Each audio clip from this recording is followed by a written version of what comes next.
আজ সন্ধ্যেবেলা গিয়েছিলাম অষ্টম প্রহরে, গিয়ে সেখানে দেখলাম চার স্টল বসেছে। তার জন্য এক কাপ করে চা খেয়ে নিলাম। আমার ছেলে চা আর বিস্কুট খেয়ে নিল।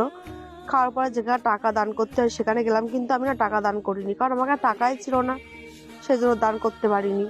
তারপর চলে আসলাম অষ্টম প্রহর যেখানে হচ্ছে। সেখানে প্রচুর ভিড় গাইস, না দেখলে বিশ্বাস করবা না, এত ভিড় মানে মানে দাঁড়ানোর মুশকিল, এত ভিড়ের ভেতরে। খুব ভিড় ভাড়টা ঠেলে আমরা ওখানে একটু থাকলাম, অনেকক্ষণই ছিলাম, 2 ঘন্টা থাকার পরে আমি একটু তিলক কেটে নিলাম, চন্দনের ফুটা, তিলক না চন্দনের ফুটা দিয়ে নিলাম। কেমন লাগছে চন্দনের ফুটাটা গাইস, আমাকে চন্দনের ফুটা দিয়ে কেমন লাগছে একটু কমেন্ট করে বলো।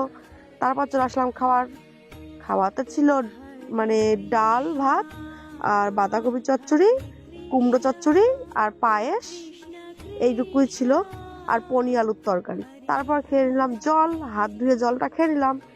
জলটা খাওয়ার পরে আমার ননদ ফটকে বলছে কি আমার টাকা হারিয়ে গেছে, মানি ব্যাগের থেকে পাচ্ছি না। তারপর যদিও টাকাটা পাওয়া গেল আমার ছেলেকে 50 টাকা দিল।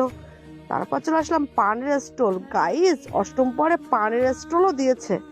তা যথারীতি 2খানা পান তুলে নিলাম আমি খাওয়ার জন্য, কারণ না পান খাইনি, শুধু ভিডিও করার জন্য পানটা খেলাম। আমার না গাল পুড়ে গেছে গাইস। তারপরে পানটা খেয়ে টাটা, বাই বাই।